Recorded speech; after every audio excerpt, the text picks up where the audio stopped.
వినాయక్ గారు ఒక విషయం చెప్పండి. వినాయక్ అని పేరు చెప్పగానే ఫస్ట్ జనాలందరి బ్రెయిన్లో జర్రమని తిరిగేది ఏంటంటే ఈయన భారీ బడ్జెట్ల సినిమా డైరెక్టర్. ఓకే, మీరు హీరో ఇమేజ్ని మీరు ఎన్హాన్స్ చేసినట్టు ఎవరు చేయరు.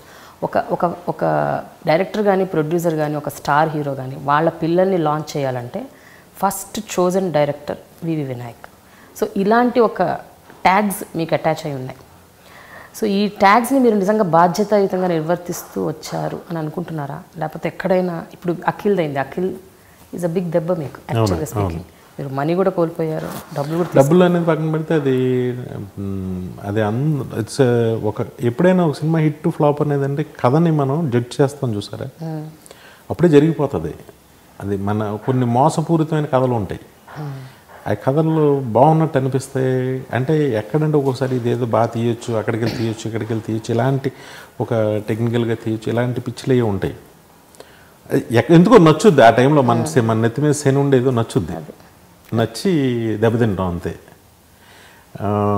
ఒకటైతే చెప్తా ప్రేమ గారు, హిట్ సినిమాకి ఫ్లాప్ సినిమాకి కష్టపడే దాంట్లో తేడా ఏమి ఉండదండి. కష్టం అదే. ఇప్పుడు ఈ సినిమాకి 4 రైటర్లు పనిచేసినట్టు ఆ సినిమాకి 3 మంది రైటర్లు పనిచేశారు.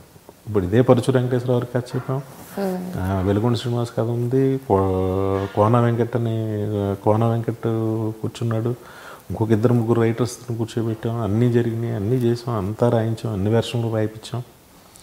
కష్టంలో ఎక్కడ తేడా లేదు, కరెక్ట్, రిజల్ట్లో తేడా అంతే. ఏంటంటే మనకి వెళ్ళిన కథలు మన వాళ్ళకి ఎక్కువ అంతే. తెలిసిన విలన్ ఉండాలి, మనకి తెలిసిన విలన్ ఉండాలి, మనకి తెలిసిన ఆర్టిస్టులు, తెలిసిన కొంచెం నేటివ్గా ఉండాలి. అది ప్రతి సినిమా ఒక్కొక్క లెసన్, ప్రతి సినిమా లెసన్. నాకు 150 సినిమా కూడా లెసనే. దీంట్లో కూడా నేను నేర్చుకునే ఉంటాయి అంతే. ట్రావెల్ సినిమా అనేది ఎవరికి పూర్తిగా ఎప్పటికీ తెలియదు. వినాయక్ గారు, ఎప్పుడైనా జడ్జిమెంట్లో లోపం జరిగిందని ఎప్పుడైనా ఫీల్ అయ్యారా మీరు? అంటే జనరల్గా బిగ్గర్ దెన్ లైఫ్ సినిమాలు మీరు తీస్తుంటారు, అంటే which is little away from reality. అవునండి. సూమోలు గాల్లో ఎగరటం, లేకపోతే భూమిలోంచి సూమోలు బయటకు రావడం, అవునండి, లేకపోతే I mean very unrealistic. But of course అవి అప్రిషియేట్ చేస్తున్నారు జనాలు. బట్ సమ్వేర్ మీకు అనిపిదా తీస్తున్నప్పుడు that it is too unreal అని? అంటే మనం ఏ టైంలో ఉన్నాం, అప్పుడు ఒక జానర్, ఒక హీట్ నడుస్తుంటుంది జనంలో. అప్పుడు సపోజ్ నేను తీస్తే ఆ సీన్స్ తీసేటప్పుడు ఫ్యాక్షన్ సినిమాకు ఒక క్రేజ్ ఉండింది ప్రజల మైండ్. ఒక అన్రియలిస్టిక్ థింగ్స్ చూడటానికి ప్రిపేర్ అయి ఉంటారు అప్పుడు ఆ టైంలో, ఏది ఆ హీట్ నడుస్తున్న టైంలో.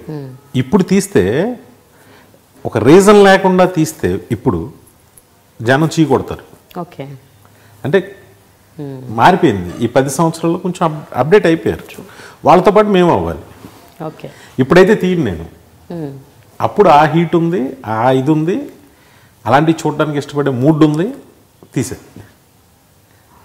బట్ ఆ తీసిన తర్వాత కూడా ఒక 3-4 ఏళ్లకి మీరు కొంచెం ఫీల్ అయ్యారట కదా కొన్ని సీన్స్, నేను ఇదేంటి ఇలా తీసాను అని. నేను అలా ఫీల్ అయ్యాను. చెన్నకేశవరెడ్డి, అసలు చెన్నకేశవ నో రిగ్రెట్స్. చెన్నకేశవరెడ్డిలో మై బెస్ట్ వర్క్.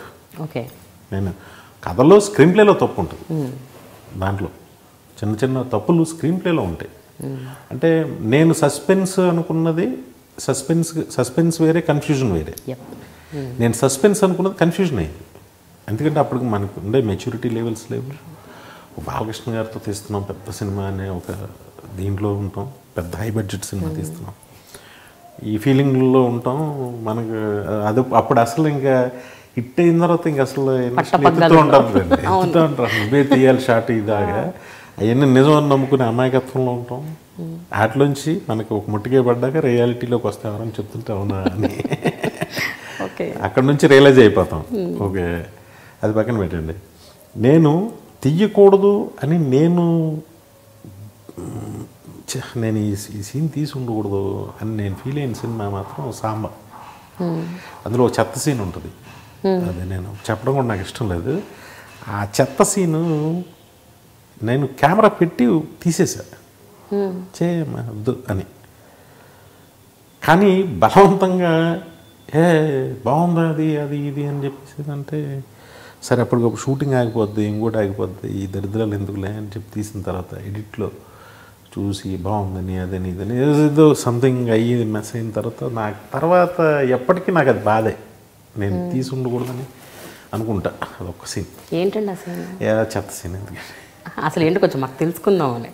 మీరు అంత ప్రీమియర్లు, ప్రోమోలు, ట్రైలర్లు వేసి మీరు సినిమా చెప్పకపోతే ఎట్లా? పర్లే, మీరు సాంబా సినిమా ఓపుకున్న కొంచెం రన్ త్రూ చేసి చూడండి, మీకే తెలుసు. చూశాను బట్ నాకు గుర్తు రావట్లేదు ఏ సీన్ గురించి మీరు మాట్లాడుతున్నారని. లేదు, మీరు మళ్ళీ చూడండి, నేను చెప్పాను కాబట్టి చూడండి. అంతేనా? నా నోటితో నేను చెప్పడం ఇష్టం లేదు. ఓకే. దాంట్లో ఎంతో మంచి థీమ్ అండి, చదువు గురించి మంచి డైలాగ్స్ ఉంటాయి, మంచి కాన్సెప్ట్ ఉంటుంది, బాగుంటుంది. బట్ అదొక్కటే ఎంత మంచి ఒక మంచి సినిమాలు దరిద్రం ఇది లేకపోతే బాగున్నాయి అని ఉంటుంది.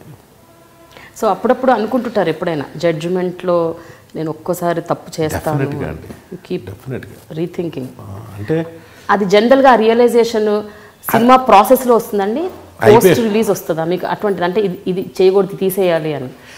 తీసేయాలని పోస్ట్ రిలీజ్లో మనకి ఎడిటింగ్ రూమ్లో తెలిస్తే మనం అక్కడే తీసేస్తాం కదా.